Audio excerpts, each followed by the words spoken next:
Je méditais devant ce masque de la danseuse, et son air buté, obstiné est là, et je me dis, voilà qu'au temps de la grandeur de l'Empire, c'était un masque.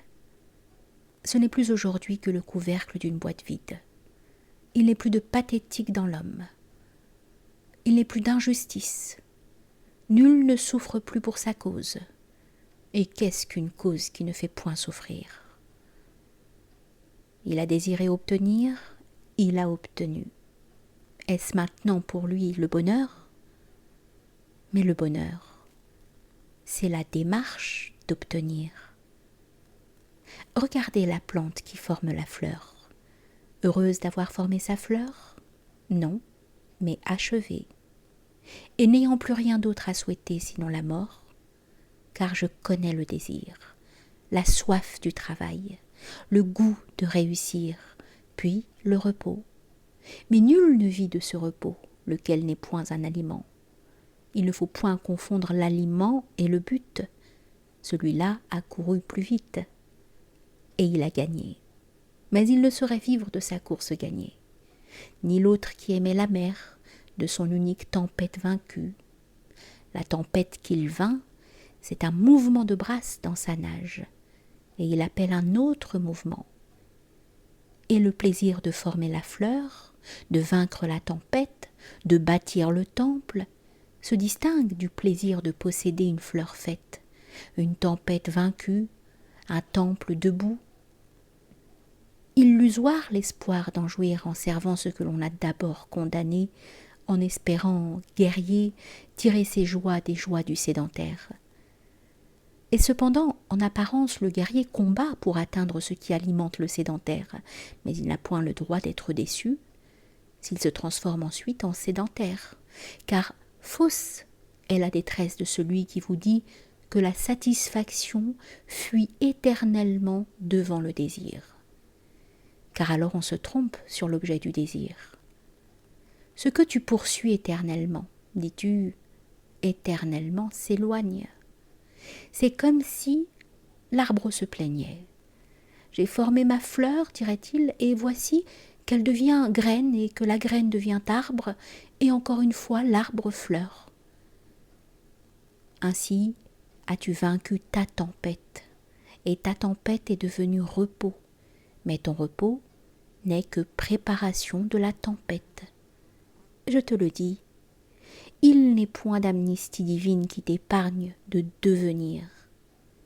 Tu voudrais être, tu ne seras qu'en Dieu.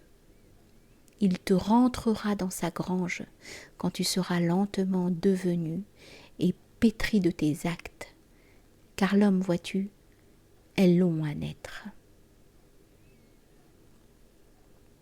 Ainsi se sont-ils vidés d'avoir cru posséder et obtenir, et de s'être arrêtés sur la route pour jouir, comme ils disent, de leurs provisions, car il n'est point de provisions. Et je le sais, moi qui me suis fait prendre si longtemps au piège des créatures, sachant que celle-là que l'on formait dans quelque contrée étrangère et huilait de la perfection des aromates, il me serait possible de m'en saisir. Et j'appelais amour ce vertige, et il me semblait que je mourrais de soif si je ne savais l'obtenir.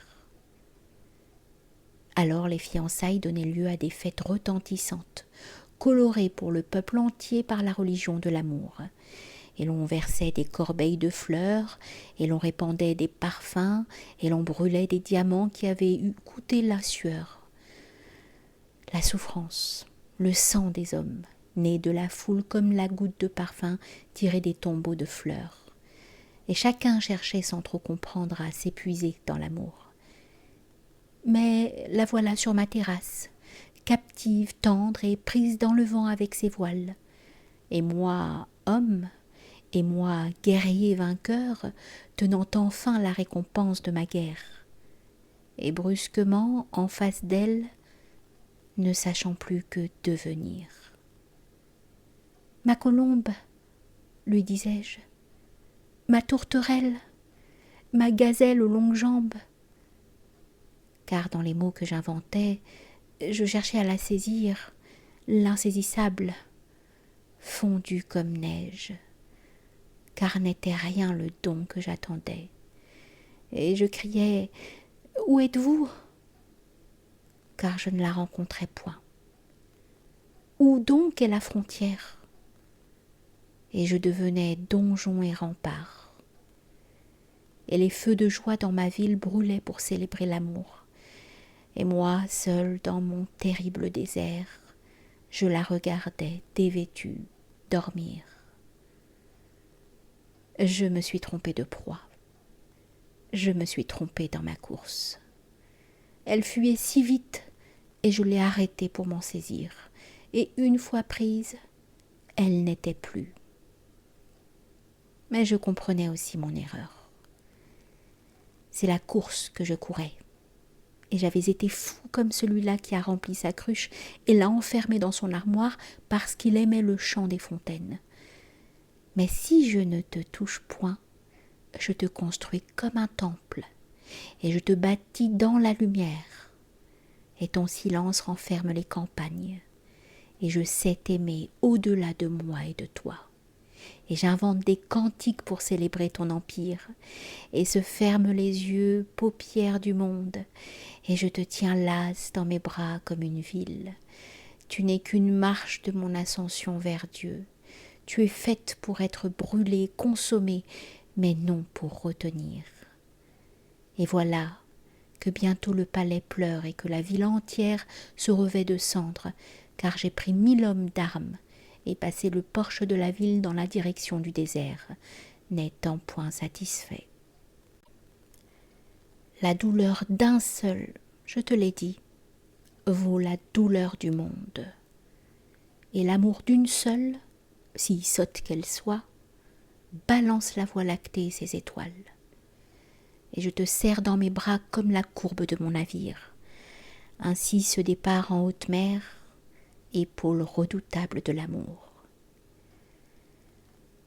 Ainsi ai-je connu les limites de mon empire. Mais ces limites l'exprimaient déjà, car je n'aime que ceux qui résistent.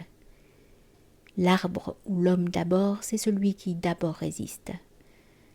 Et c'est pourquoi je comparais à des couvercles pour coffrets vides ces bas-reliefs de danseuses obstinées qui furent masques quand ils couvraient l'obstination et le remue-ménage intérieur et la poésie, fille des litiges. J'aime qui se montre par sa résistance, celui qui se ferme et se tait, celui qui se conserve dur et les lèvres scellées dans les supplices, celui qui a résisté au supplice et à l'amour, celui qui préfère et qui est injuste de ne point aimer, toi, comme une tour redoutable et qui jamais ne sera prise. Car je hais la facilité, et il n'est point d'homme s'il ne s'oppose, sinon la fourmilière où Dieu ne s'inscrit plus, homme sans levain. Et voilà bien le miracle qui m'apparut dans ma prison. Plus fort que toi, que moi, que nous tous, que mes geôliers, mes ponts-levis et mes remparts. Voilà bien l'énigme qui me tourmentait, la même que de l'amour, quand, nue, je la tenais soumise. Grandeur de l'homme, et cependant sa petitesse, car je le sais grand dans la foi et non dans l'orgueil de sa révolte.